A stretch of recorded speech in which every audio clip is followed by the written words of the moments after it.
I have become a little more guarded about my personal life, because I'm realizing that people will try to monetize your pain. Real quick,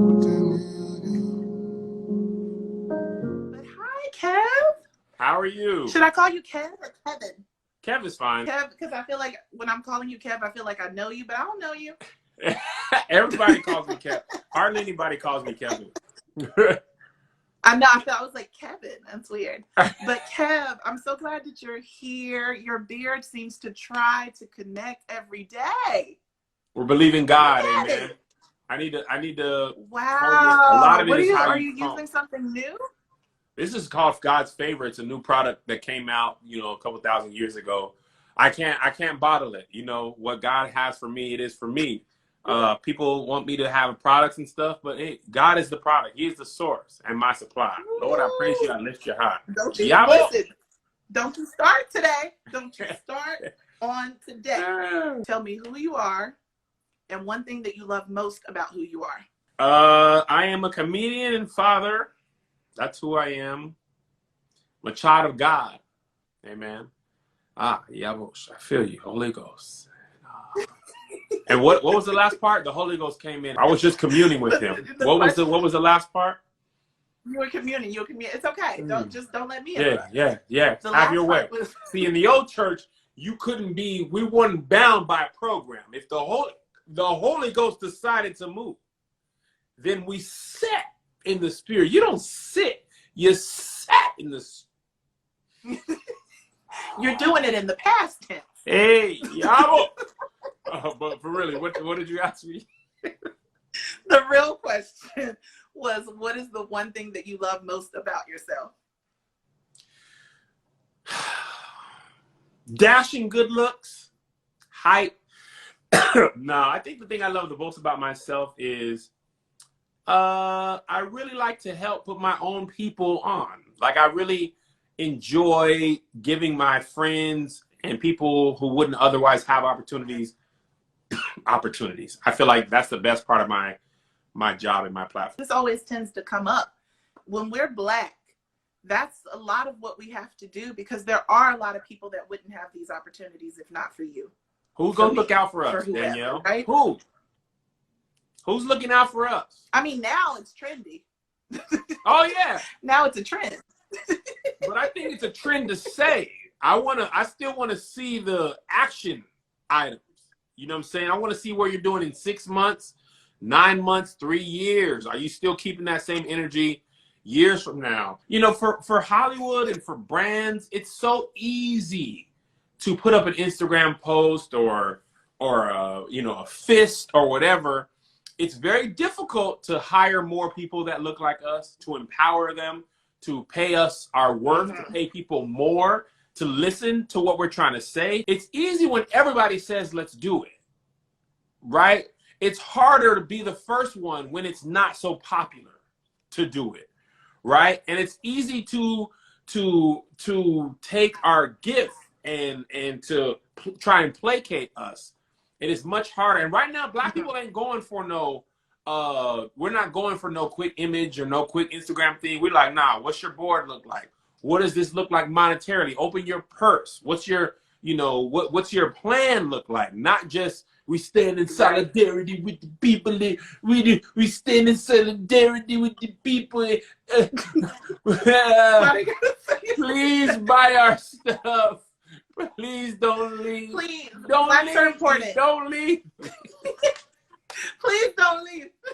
Man. But I mean, I don't want to say we can't be offended by that, because we can. Yeah. But how are we supposed to maneuver through this weird space? We need to maneuver with intention. I think it's research. It's amplifying our own voices first, right? I think that's why it's so important that we're in this buy Black and keep the money in Black businesses, because when you keep the money within the community, you empower other people to hire Black employees and to pay them their worth, right? For a long time, it was like, let me get a hookup, let me get that. And people are kind of going away from that now, For a long time, we were not even checking to see who owned these products that were being marketed to us. you know, and there was a lot of times where there was no other alternative. Now there's alternatives. Now we're being aware, and I feel like now we might start to see some actual change, and that I'm very excited about. Yeah. I mean, it changes is uncomfortable and it's tough at first, but it's not impossible. And I would love to see like how this is going to play out in the next couple of months to see if it's Me real. too. That's the thing about being Black. We know. We know more about white people and white spaces than they do. They're not even aware. For our safety, we have to navigate. I was listening to a podcast today, and this man said white people being nervous is dangerous for Black people. Just them being nervous. Being nervous, they're going to take our job. Think about how many cops have been called because white people are nervous before we even get to scared. Just nervous. Right? So we got to really... Because that's the whole initial thing. Absolutely. Just unsure. So yeah, we have to understand them and how they think and how to navigate in their world because, you know, it's designed for them to win. And for us to win, we've got to at least know that from the beginning before we can even get off the ground. Listen. Well, I mean, speaking of winning, you have been doing so well. And it's so crazy because I feel the same about myself, especially within this pandemic. And I'm always like, you don't have to tell me that that I'm doing great. I don't want to hear it because it's weird. Yeah. Just because there's so much suffering and there's so much other things going on that are bigger than the fact that like I've been working. So what does that feel like for you to be winning in such a weird time? I don't know how familiar you are with football, but so in football, there's a ball involved. In football, they say there's a phrase called "take what the defense gives you," right? So you drop back to pass, the quarterback. Obviously, you want to throw for a touchdown, you know, but the people are defending against that as well. So take what the defense gives you basically means you might not be able to score a touchdown on every play, but that doesn't mean you can't move the ball forward.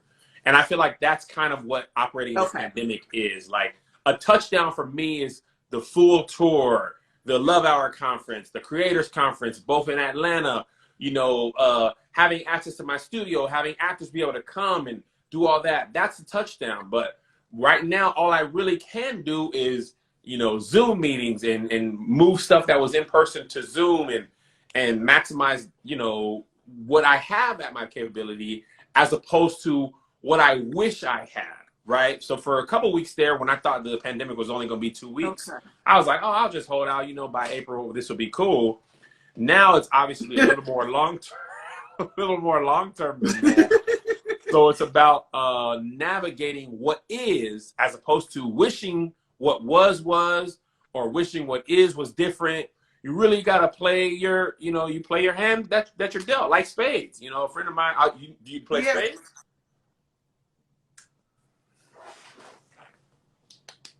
I don't like the... It was great talking to you, Danielle. I wish you the best. I hope you become the media magnet. I have a lot of other really Black qualities, okay? Okay, so great ones. When you play cards... I can fry some chicken. There you go. There you go. But when you're playing spades or any card game, you can't wish for cards that you want. You have to play the hand that's dealt.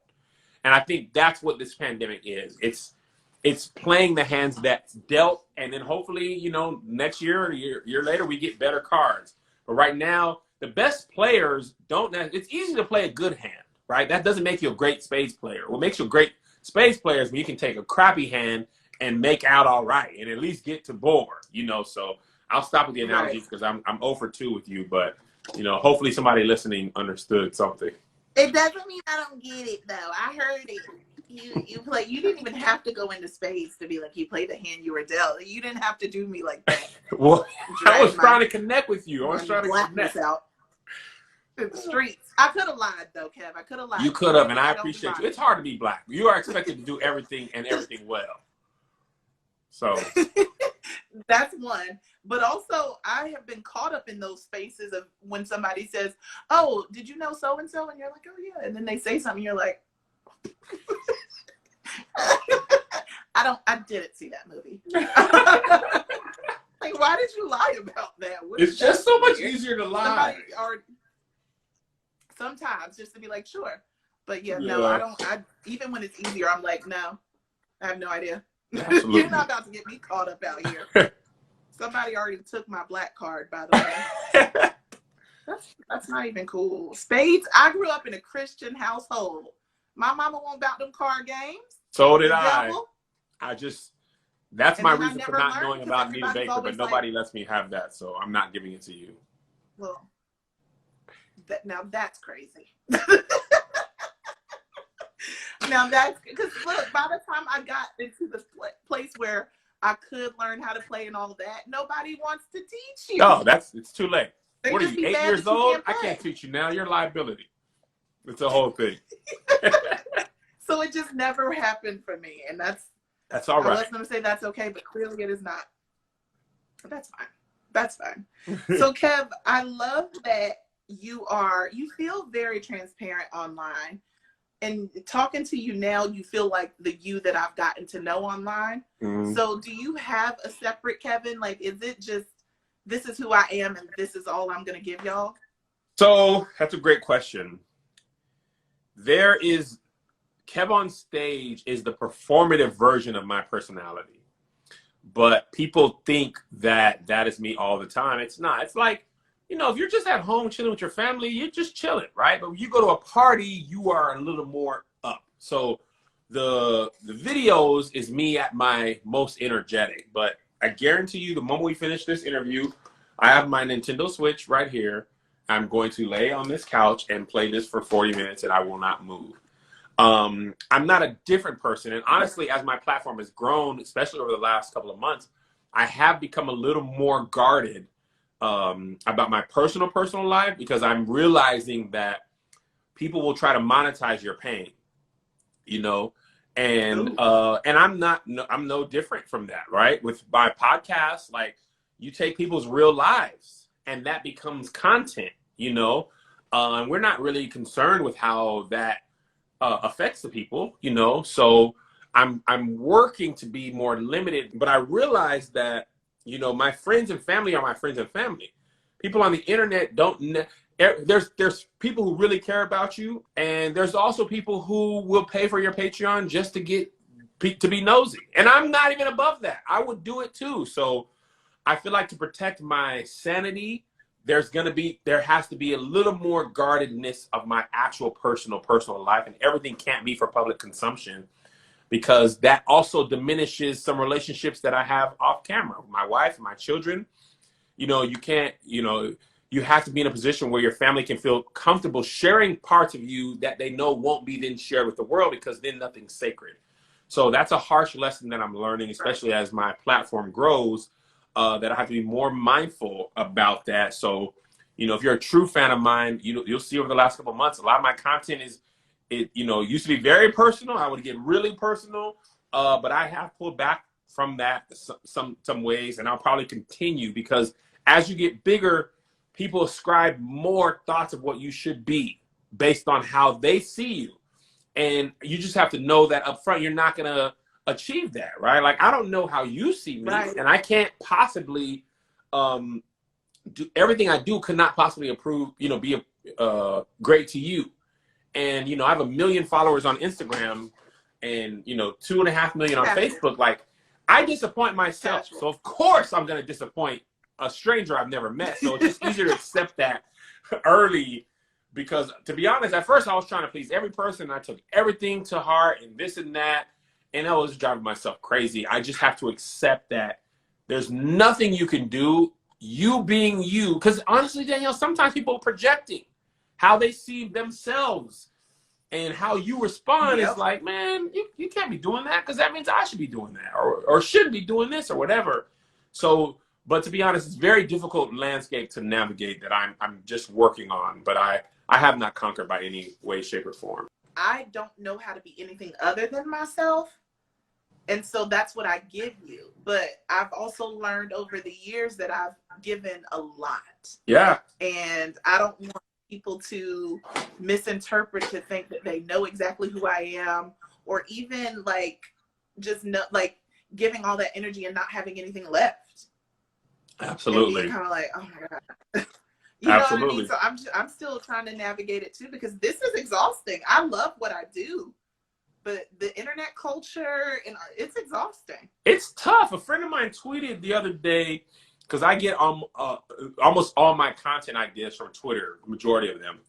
And he said, this app is not the place for care, right? When you need care, Ooh. this place is not that. You need to find that offline. Like, if I were to stumble and fall, rest assured, if I went on Twitter, I would be getting lit up, right? It's not going to be, and the chorus of boos will be so much louder than the support, and that's not, unique to Twitter, but Twitter, to me, is a little more senile than other apps. I was going to say ghetto. Yeah, it's a little tougher over there. But that's the nature of this business. People, certain platforms are built on that. Like, there's certain platforms that should not be named. Their whole business plan is, let me show you what this person did so it can give you something to comment about. They're not, and in our culture, good news isn't interesting. Kev On Stage walks an old lady across the street. Nobody cares. Kev On Stage steals content idea from somebody. People will care. Everybody, you know what I'm saying? So that's part of our culture. And cancel you before they read the actual article. They'll cancel you by headline alone. By the headline only. You know what I'm saying? Like, people don't bother reading the article. They don't bother reading the whole article. If it's a video clip, they won't even, if it's a 30-second video clip, they won't bother seeking out the full thing to hear 5 seconds before or after. It's the clip that, and a lot of times people who post that, they post the part that is meant to be the most, explosive. And you can clarify your thoughts. I could say, I say, now, Danielle, for me, Kevin, not for anybody else, I personally think that, insert offensive statement. People will cut off the qualifying statement and they'll start with, I think that X, offensive statement, and then cut off the end. At the end, I can say, now that's just me, that's not everybody. And you will only have that little piece that is the part that everybody, wants to go crazy over. And, but that's the nature of the business. I try to make a point to plug my wife and celebrate her as much as possible. One, because I love her, she's beautiful. Love that. Two, to remind people I'm married, don't get no ideas. Lucky and blessed. Right? And three, be like, this is a part of my success. I remember I did it the last time, and somebody hit me up on Twitter and was like, I hope you would do that if she wasn't a size 2. And I was like, I don't even know what can I do with that information? What could I possibly do? My wife has been the same size for 20 years, right? Obviously, I would love her if she was bigger or smaller, but that's like the nature of the beast. It's like, you cannot win, right? You never see me talking down about big women or whatever. Plus size is nothing. Not even right? your brand to be negative. That's just weird. And that, when I saw that, I was just like, girl, you really cannot. You can't do nothing, bro. Like, this is a hypothetical thing where I've been framed incorrectly. This is just a hypothetical situation. Charged with this crime, right? Why wouldn't you just assume that, like, I would do that? But such is life, as they say. That's the nature of internet consumption. And I know that you are a part of this, but it is tough to be a part of something that is so, like, you just can't control anything. You're just like, I'm giving you this. Yeah. Y'all have it. Do what you want to with it. Now, you're fully engaged with your audience, though, right? So you talk and you guys comment back and stuff like that. I do. I mean, before I hit 1 million on the gram, I did it a lot more. Things have changed now, so I don't have the time. I can't do it. No, but that's why I'm more susceptible to seeing negative comments, because on every platform, I like to comment, 3 or 4 times on Twitter, 3 or 4 times on Instagram, Facebook, and YouTube.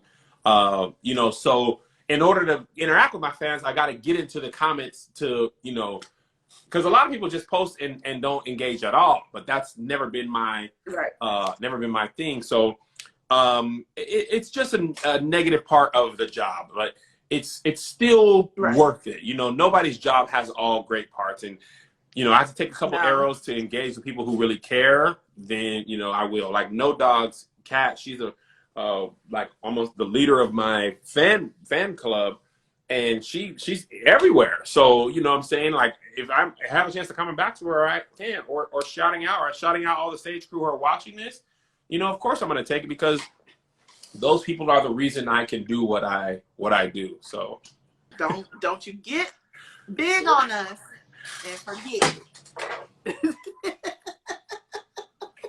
Sorry, Danielle. Forget. It's already happened. It's already happened. There's nothing you can do. I'm too far gone. At this point, you know. What have your sons taught you about how you show up as a father?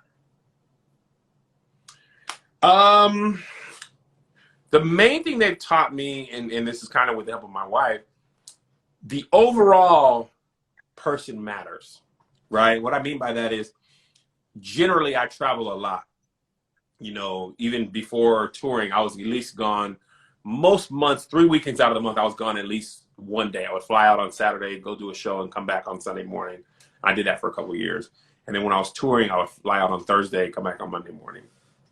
So what was important is that they basically told me that when you're home, to make those moments matter. So, you know, a lot of times I'll play, you know, with my youngest son, I'll play the Switch with him. We'll watch movies together as a family. You know, I'll go in there and talk with them about whatever they're interested in. And showing up for them is being interested in what they're interested in, not trying to shepherd them into the life that you predetermined for them. That's what I was doing early in my fatherhood. Like, I play basketball, y'all should play basketball, this is how I can help you. Neither of them were interested. My oldest wasn't interested in organized sports, kind of at all. Excuse me.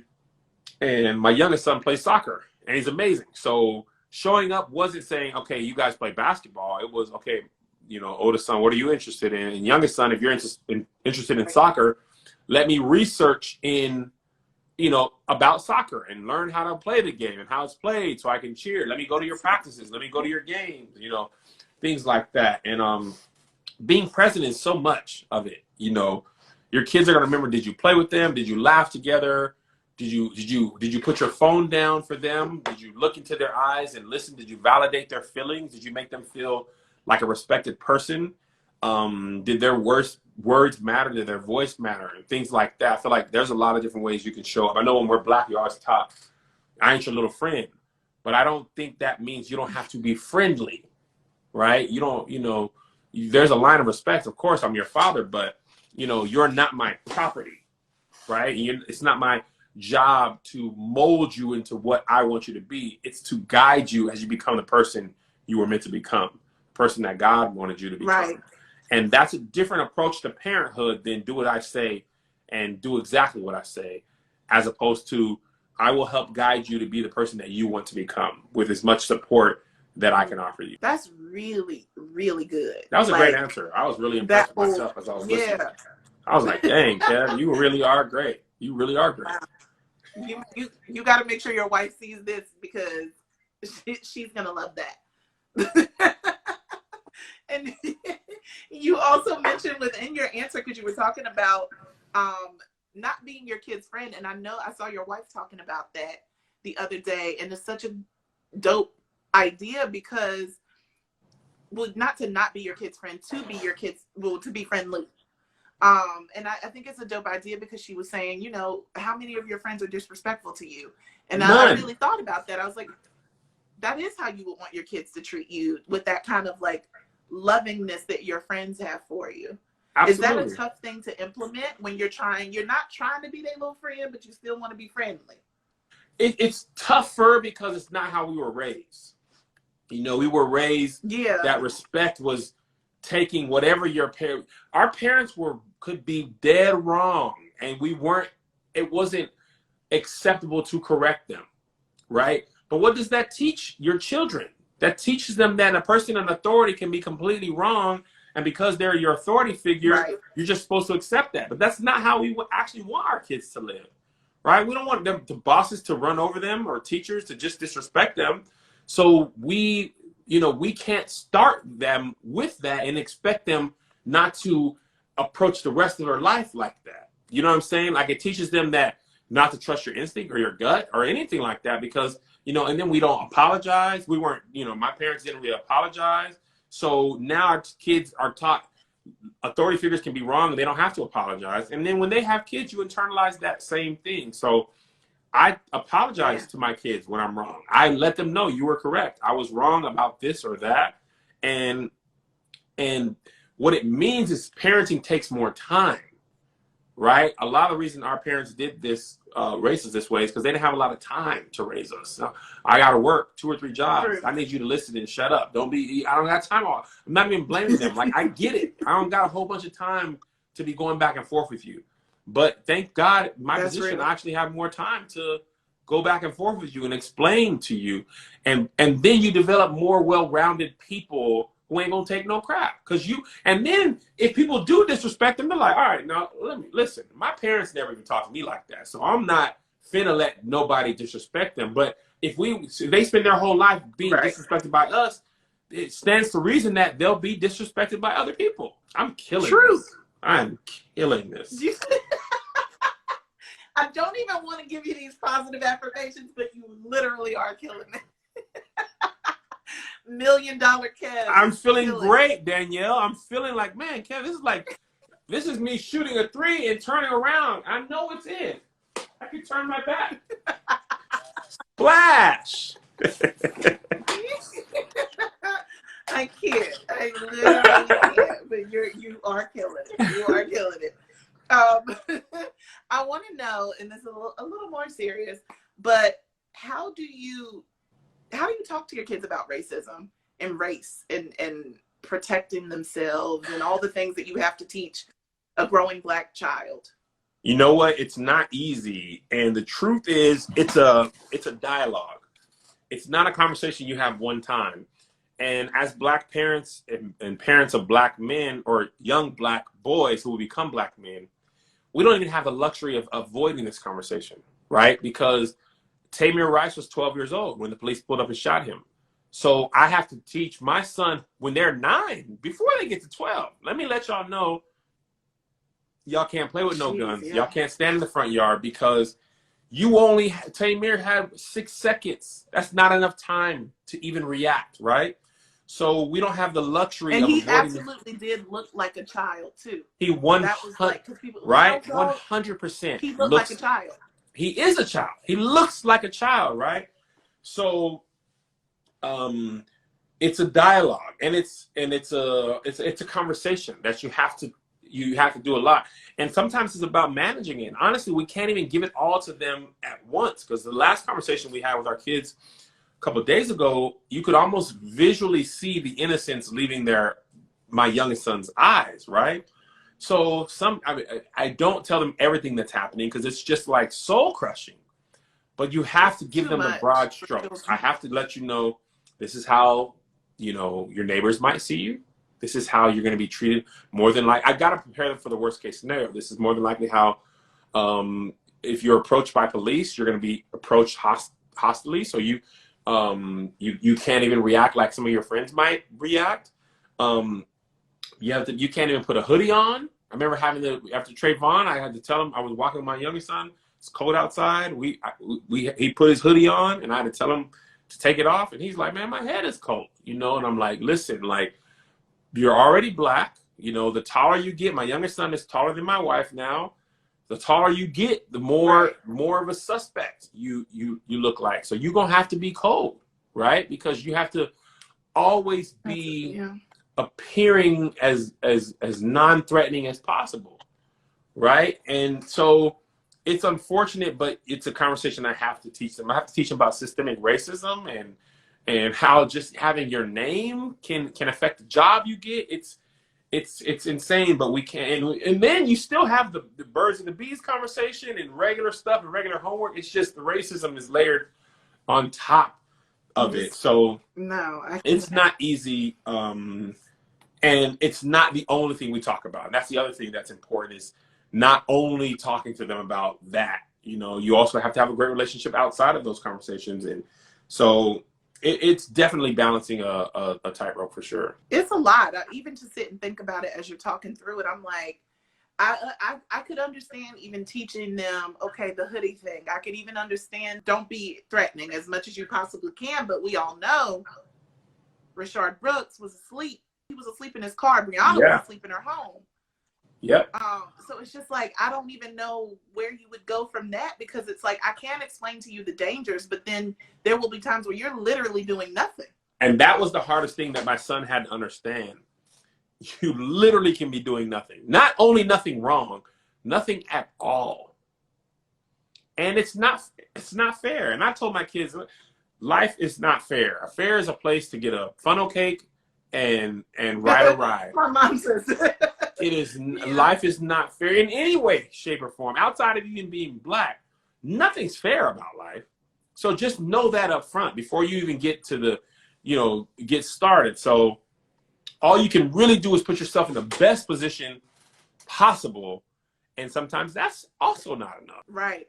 But that's such is life, right? We can't live to the point where we're afraid to do any and everything, but we also need to be aware.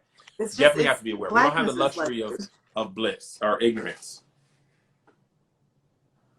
Being aloof or pretending not to know, none of that. That's why I have no problem picking at myself, because I want people to know I'm just a regular, handsome guy trying to figure it out. I'm just trying to make sure that I do the best in everything that I do.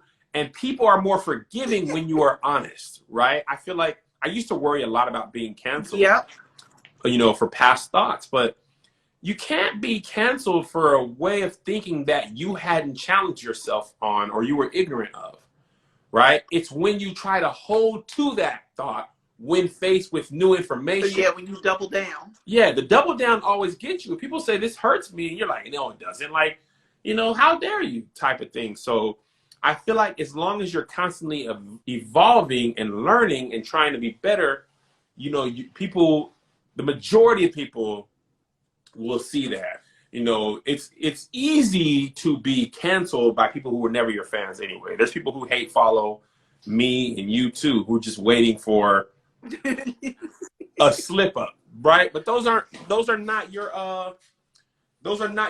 supporters anyway. So it doesn't. You don't really lose anything when they jump on the bandwagon. It's when your true supporters are like, "Hey, man, Danielle, you tripping on this," and you refuse to change, that you're going to be really in trouble. Right. I mean, and we've seen the internet can be a really fickle place. We've seen people climb up through this space and do well, and then things happen and they get canceled or whatever the case may be. And I feel like I don't want to ask you if you have a fear of that. That's not necessarily my question, but I want to know about like how you're able to maintain such a really great stance. Like you just seems like, okay, I'm a good guy. I'm just gonna you don't have canceled qualities. I definitely do. I definitely do. Everybody's cancelable. I think if you are open to learning and trying to learn, and you're honest about where you've fallen, like for instance, I've been talking about this a lot over the last couple of weeks. I just learned about intersectionality like 2 or 3 weeks ago. And I saw myself in being a part of the problem and how I wasn't being intentional about amplifying black women everywhere I could. So now, obviously, I can't go back in time and I couldn't go back and put, say, a woman comedian on my tour from 2018 or 19. But I can now say, you know what, since I've learned about this, let me go out of my way to make sure I get a woman on each one of my shows moving forward, right? So, and that's how you prevent yourself. You say, okay, well, I didn't know then what I know now. And intelligence isn't the accumulation of information, it's the accumulation and then application of it. So it doesn't mean anything to learn about intersectionality. Oh, now I know what that word means. Okay, now I know what that word means, and how have I benefited from that, and how have I benefited from that and harmed others, and what can I do about this? What can I do with my platform, with my resources, and how can I change? And I don't even, people are not even asking you to be, people are not even saying, Kev, stop being a comedian and everything you have to do has to be all about women. They're just saying acknowledge and adjust.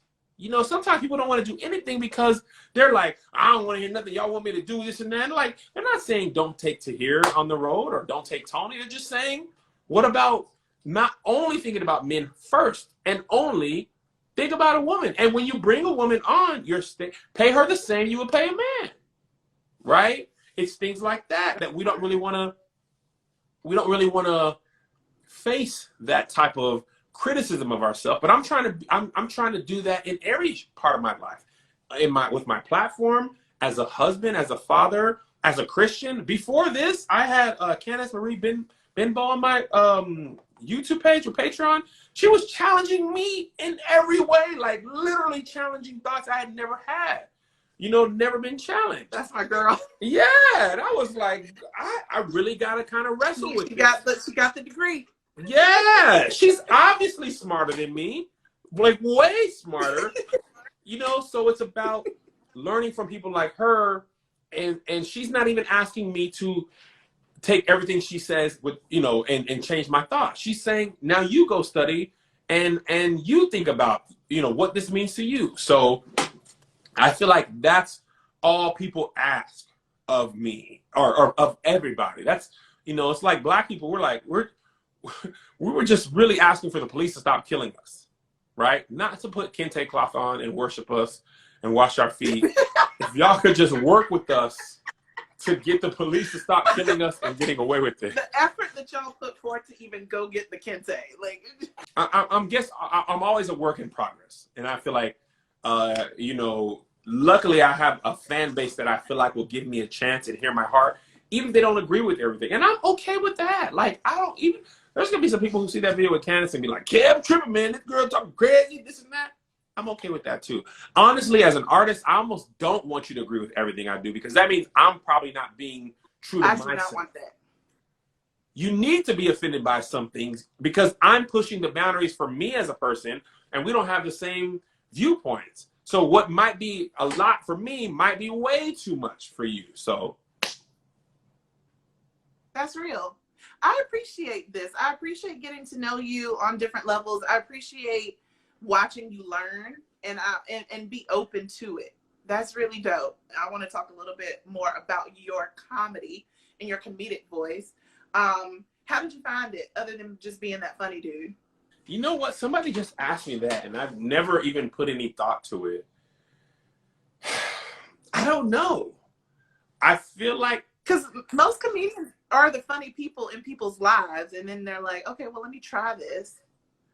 Yeah, I feel like for me, it was just like, I know one thing was always important to me is just relaying what I thought was funny. You know what I'm saying?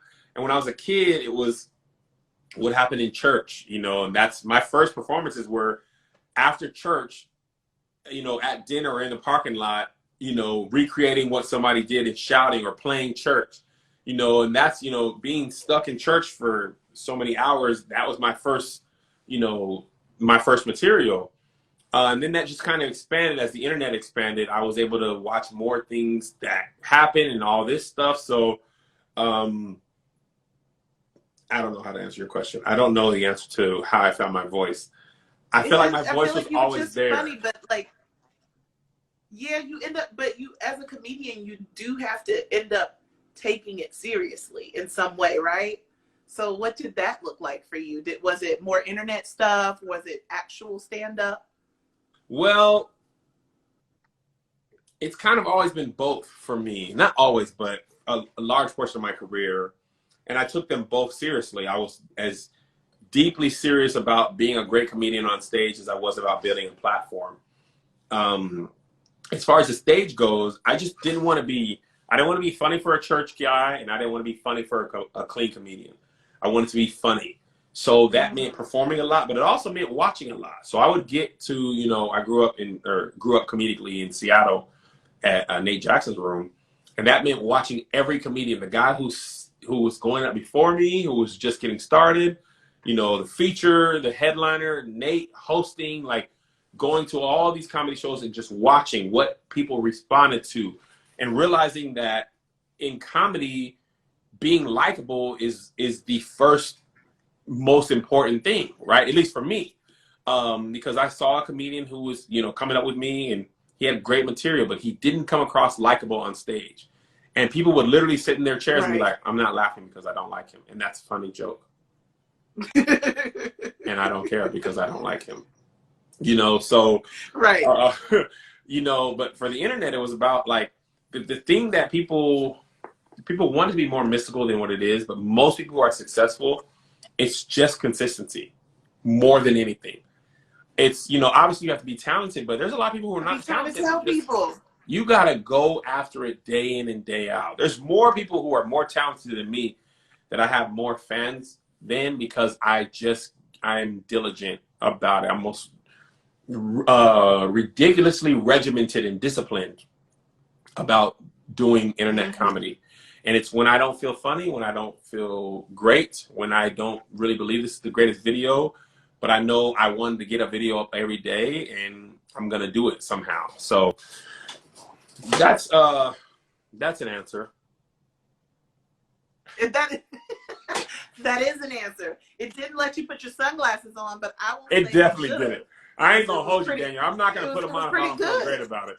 That was a solid. But it was pretty good, because you also gave solid advice that that could work for anybody, for right. anything that they're trying to do. Consistency and discipline. Yes. Even in this space where people consider it to be, oh, this is so fun, he's doing stuff on the internet, but it's not. I promise you, it's not that simple. And it's not even always fun. It's not even always fun. Would rather not be doing this right now. We're having a good time, but I'm having a great time. But fun is watching a movie. This is fun, right? But this is important. This is valuable, right? But it's not necessarily fun. And a lot of us, we just want, things are not fun, then I don't want to do them. Like even getting in shape, nothing's fun about working out. You know, people who are successful, more of them are successful because they are disciplined than that they enjoy doing what they do or eating what they eat. So, you know, I'm addicted to the discipline of it, and I have success because of, you know, my talent, but more importantly because of my work ethic and my consistency than anything else. I can put them on halfway for that one. I can't go straight on. That answer was this. That was, it's rich. That's all I got. It was rich. As far as I got. It. Please, somebody send me that screenshot. Please send me that screenshot. Thank you, guys. Well, Kev, before you get out of here, I would love for you to tell folks what you would hope that your work in your comedy, what's the intention, and what do you hope that they get from it? I want you to be able to come to my page every day and find something to laugh at. Some days that'll be a huge laugh. Some days it'll be an okay laugh. Kind of like a cartoonist, you'll see, man, you know what, Kev, he tried. Some days it's great, right? But my attempt, I will always give you my best, right? That result may vary depending on, you know, how funny it is, but you always have my best. And the other part is I want to always be a place to introduce you to new, other talented people. Like, it's important for, you know, you're a Black journalist and you have your own company, and, you know, it's important that I, you know, do this interview with you, right? Because, you know, one thing I've been seeing a lot of Black people say, and I'm not big enough to have done this yet, but they, you know, Black people get on the red carpet and they avoid the Black publications, and they, you know, these people's platforms aren't big enough, so they don't see them. And it's like, it's important for me to make sure I big up my people in every way, shape, or form as much as I possibly can. And people lately, the last couple of weeks, people have been trying to hold me, like use that as you said you were supporting Black women, then you made fun of them. I never said I wasn't gonna make fun of Black people, no Black women. They're big girls. That girl got smacked in the face with that rubber band. But I'm also gonna employ a Black woman. I'm also gonna amplify Black women. But these jokes are for everybody. They're evenly distributed. Real quick, Danielle Young. Real